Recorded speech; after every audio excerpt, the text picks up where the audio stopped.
Hey everyone, Rarity Dash here. Time for another Patreon sponsored blind reaction. And this one comes to you courtesy of And What I See Is Me, who has requested that I react to Making the Perfect Sequel, Movies with Mikey by FilmJoy. So yeah, we're talking film obviously, and specifically what makes the perfect sequel, which is definitely an interesting topic. Yeah, sequels. Sequels can be bad, but they can occasionally be good. And there are a lot of good sequels out there. And yeah, I don't really know exactly what what they have in common other than that they're just good movies, good on their own right. But I'm interested to hear someone's take on it. I don't know this channel, but interested to see what they have to say, and hopefully it makes for a good video. Anyway, let's go ahead and get this started. And here we go. FilmJoy. How I see film. Come clean. The reason I wanted to start tackling broader topics was because I wanted to give you a better lens into how I watch movies. With movies, things have an X factor, and 10 times out of 10, that is the deciding factor for what is ultimately successful and what was designed by a studio to be successful, both critically and financially. Sorry, the mummy. You essentially have that wasn't very good. In a bottle, in I saw that actually. to play by all of the studio rules to win in this industry. As an artist, you want critical validation from your peers, and you want it at scale. The success of a film matters. The money it makes, as well as the artistic footprint it leaves. Don't get me wrong, the film industry is weird. But yeah, that's putting it mildly. At this scale, you gotta pay for it somehow, make money, make art in that order, which, spoiler alert, definitely that order. Sequels. Something that tends to the finances of the industry in a fairly direct way, but sometimes studios take an artistic risk with their big money maker, and Addams Family Values happens, which is a movie that ages like a shipwrecked wine. Okay. Oh wow. What is Ambrosia. It didn't really make any money, so they stopped making Addams Family movies, which was a mistake. Is it possible to build a criteria to determine not only how to make a perfect sequel, but how do we spot the ones out in the open that already exist? Why do some sequels just redefine how we look at certain franchises while others, I mean, Sister Act 2 didn't do a lot. Why does The Dark Knight work and The Dark Knight Rises not? I disagree. I honestly prefer Dark Knight Rises, but I guess that's just me.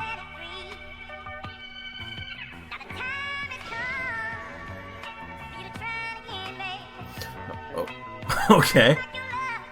Won't let him leave. Making the perfect sequel.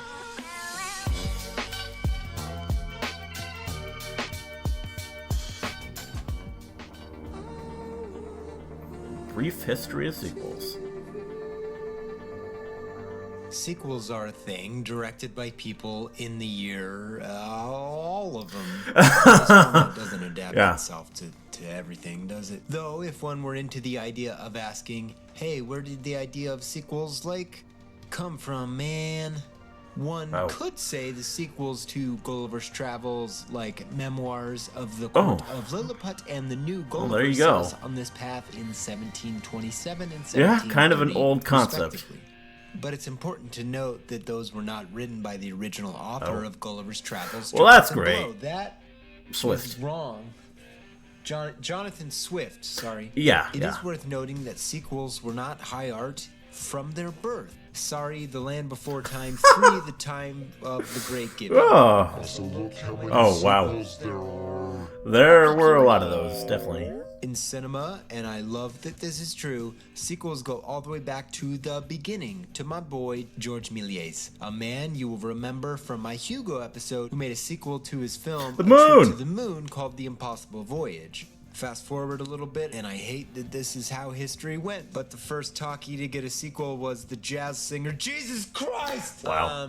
in the form of The Singing Fool, a film with just as much blackface as the moving forward of course. to the Bela Lugosi era. Yeah, there were a lot of sequels to those, and I've seen a lot of them. The classic Universal Monsters variety. I'm sure everyone remembers Bride of Frankenstein because it's actually good and stuff. But who could forget Dracula's daughter and son of Frankenstein? Also, here's a fucked up, but did you know Igor is deformed and he has a hunchback because he was arrested for grave robbing and then hung for it. But he didn't die, just deformed his neck and body. And yes, you might be condescendingly explaining to yourself in your brain that, actually, Frankenstein was the mad scientist, not the monster. I didn't even think that.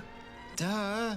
Son of Frankenstein is about Dr. Frankenstein's incredibly boring progeny, Brian.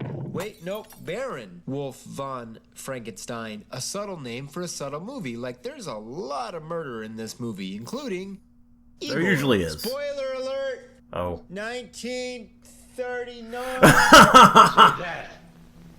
They hanged me once. Sequels are the bread and butter of a studio because they do one thing very well, which is generate revenue. Which means that the likeliness that a sequel could do something more artistically relevant than the original, like The Godfather 2 or 22 Jump Street, happens a lot less of the time. Did you mean to do the second one? Okay. 102 Dalmatians. No. Like, that's too many dogs. Although it really that is. film did result in the Sega Dreamcast game 102 Dalmatians Puppies to the Rescue, which is widely agreed upon to be the best Dreamcast game of all time. Is it? Okay. Really, my point is that there wasn't a point in history where sequels weren't used as a soulless cash vacuum marketed to the lowest common denominator. Brian. Yeah, it's all Brian's fault. DNA, which to me makes the accomplishment of the really good ones that much more impressive. Like Before Sunset and Before Midnight are sequels, and I can't imagine burning up the box office every 9 years was their primary goal. Art was. Sequels can be good, even if the criteria to create winning ones is kind of elusive. Which brings us to... Totally rad list of criteria for how to make a perfect sequel. Probably too long. Maybe. Okay, that... Ship it! There you go. Okay, I'm really going to try and determine the perfect sequel, not my favorite, based on the following criteria. 1. Critical and financial success. I weigh those evenly, by the way. Mostly, it's to look at how successful something was. If critics adored it, and it made gratuitous amounts of money, which is rare to nail both, that's a gold star in criteria 1. To me, a perfect sequel satisfied the studio's investment and the artist's artistic drive, as well as the audience. Perfect means everybody walks away happy, because how could you call something perfect if the people that made it weren't all happy with it? Examples: Teenage Mutant Ninja Turtles Out of the Shadows would score poorly here, as it made half as much as the original, and the critics, turned it into a perforated piece of sheet metal. Conversely, Terminator 2 Judgment Day does really well in this category because the first Terminator movie made $38 million, while T2 grossed $205 million. I didn't know that. Like T2. And it's a touch imprecise. The first one took it off on like video or something. Useful way. The other categories will weed out the rest. But first, number 2, subjective value.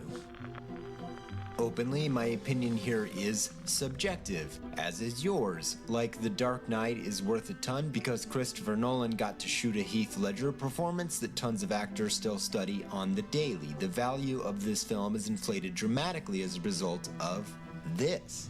It's also a really good comic book movie. It is a valuable thing to the industry and its legacy. The Flintstones and Viva Rock Vegas, in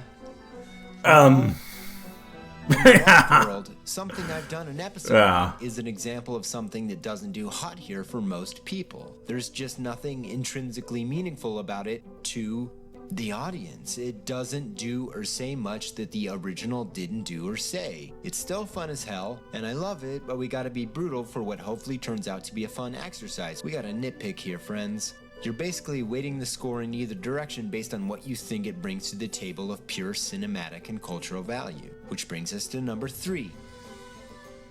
narrative value. Okay. The last criteria was why it mattered to the world at large. This one is why the film matters to the characters within the universe that it exists.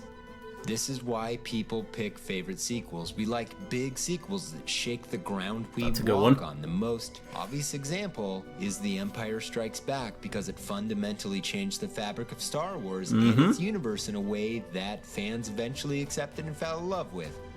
Eventually. It alters all of our heroes irreparably and teaches us things about the universe we did not know. It was a big deal. Eventually. This is a category that weeds a lot of things out. Again, personal preference. Sequels don't have to matter to cinematic worlds they create, but we do respond to that choice. We like character journeys, and we're probably going to explore what the Force is and how it works in a way that the next movie sort of has to make sense of, you know, like Jedi did. And Scream 2 killed Randy, which sort of inadvertently killed their entire franchise, as the bit was that he could acknowledge the tropes of horror while living the horror out in real time. He was a fundamental aspect of the franchise, and the audience reacted with their wallets. Alter the fabric of the universe in a way that makes people deepen their love for a franchise, not weaken it. That's hard. And those are just the criteria that I have selected for my own personal answer here. I don't mean to illustrate that you have to use these exact same categories, but I am saying it's important to build a criteria and a structure for determining subjective answers like this. Yeah, that makes sense. It makes the answers surprising, and we're getting to why this is surprising in a moment. Okay, skipping to the good part. After thinking about this all night and running every movie through these criteria, and again, you should feel free to disagree with them because I'm only trying to determine what I think is the perfect sequel, but I was surprised by it. Anyway, given these criteria, I think the most perfect sequel of all time is, again, this isn't about which movie is my favorite, it's which one is perfect. Okay. I threw everything I could at my criteria. Aliens, Wrath of Khan, Godfather 2, everything I've mentioned in this episode up until now, hundreds and hundreds of other films. Perfect means perfect. It must succeed in every metric in a way beyond everything else in the study. I've only seen this film once, and I really remember the first one better. While every other movie would find a way to come up short, Toy Story 2 shattered every criteria I had. This was not close, and I was surprised by that. Okay, it made a ton of money, and it is held in amazingly high regard among fans. Critics adore it, and while we're curve busting, it still has 100% on Rotten Tomatoes. Criteria 3, cultural value, is where it goes through the roof. Toy Story 1 and A Bug's Life left the world believing this Pixar place was onto something. Toy Story 2 made them gods. It wasn't even supposed to be anything but a straight-to-DVD sequel. There's overachieving, and then there's that. Toy Story 2 basically made Pixar, which is a lot of cultural cachet if you're asking me. Narrative value? Hey, first movie had this great message about kids growing up and finding newer and cooler toys to play with. 2 taught us that humans will abandon you because the indifferent march of time slows down for no one. Somehow they made that fun. I don't. And the Sarah song about Jessie that stomps on your heart like it's a Ritz cracker on the floor of a dance hall on line dancing night. So given all of that, I think Toy Story 2 is the most perfect sequel ever made. And that answer I probably need to rewatch it. Going through sequel after sequel and trying to find something that just succeeds at a level that other things don't. But here's where you come in. Here's the trippiest thing. What got really close? Everything would have this one dent in the armor. Fast 5 scored remarkably high in a couple criteria. 5 single-handedly took that franchise from joke to a hero, then retroactively applied that heroicness to every other movie in the franchise. Everything is just a little bit imperfect, though. Did you know that The Godfather made $87 million more than The Godfather Part 2? Did you know that Alien made only about $4 million less than Aliens, but Aliens cost $7.5 million more? Wow. Not by much, but I mean, that kind of makes sense. Alien. though they both did incredible critically. Did you know that Back to the Future 2 did $92 million less than the first one? Nope, and I did not. did $30 million less than that. Oh, God. I took this That's why there wasn't seriously. I made super specific criteria and treated it like wasn't the law much more in for a that few series. days. Kill all of your darlings. Don't think in terms of your favorites. Think in terms of why those things are your favorites, and then apply that criteria to everything under the sun. What comes back, I guarantee, will surprise you. Perfect, to me, means everyone from the audience to the critics to the investors to the studio suits to the artists behind and in front of the cameras. Everyone walked away happy. Pixar went on a string of wins I can only describe as the Cy Young of 3D animated kids features. He's the winningest player in baseball ever. That's why we know. I picked Toy Story 2. It mattered to the most people for the biggest reasons, and some of those reasons were probably a new yacht called Fuck Yeah, Toy Story 2. You can take or leave my criteria or my assessment of them. That sort of wasn't the point, because I wanted to do a larger experiment with all of you. I want everyone who wants to participate to write your own criteria for what you think makes a perfect sequel. Think about it from the perspective of more than just yourself. Instead of the usual garbage of, I wrote this, sorry, every YouTube comment section ever. Wow. What if we made it for once? Post your criteria, what you learned from them, and present a result. Aggregate more data than just, I loved it, or uh-oh, I hated it. And feel free to steal my criteria if you want to use them. So if you like causing trouble up, nope, that's the wrong. If you feel like going down the same rabbit hole as I did, do some thinking and research through your criteria and post a result. My hope is that it creates this valuable crowdsourced data with, actual nuance inside of it. I don't know if I have the time to actually do that. Filmmaker, I think that would be something that I would check out. If you were trying to make the perfect sequel. I gave you homework. I'm the worst. Oh. Is it already over? We got Okay, first of all, big update. We hit 100,000 subs. Oh. Someday we'll get our Well, let's listen to that. I don't know. Still waiting on YouTube to get back to me on that one. It takes a while. It's fine. Wow, a lot of new names on here on the Patreon, which I'm getting to. Brett Brizzy, Carlo Parator, Trey Bouchard, Sam Bacon, Abdul Rahman, Abdulaziz, Dr. Chike Copyright, Pfeiffer, Julian Rodriguez, Brosephine, Tim Shannon, Bednar, Ducky. So, we updated the Patreon video. Now it's with me and Dad. It's sort of explaining the movies, Mikey, FilmJoy process, all the stuff we do. There's new rewards. None of the old rewards are gone. You should definitely check it out. Again, patreon.com/moviesandmikey. You can see a lot of my high-tier patrons running by right now, like Andrew Hackard, Ben Patton. Okay, Ben has shows on this channel. I can't call him out. John Erickson, Damian Eggleton, Amy B, Mike Fielding, Adam Udo, Chris Cable, Tracy Jones, Time Jumper 319. Sorry, the other 318 Time Jumpers. You ain't got nothing on Christopher Sanders, Ethereal Blah. Name of my band in high school. We were a Good Charlotte cover band. Caitlin Vidal, Douglas Doucette, the Criterion Correction Podcast, Benedict the Mad, my favorite Viking, Michelle Ann Greppo, Stephen Hellman, Chris Hianosa, Pat Rothfuss.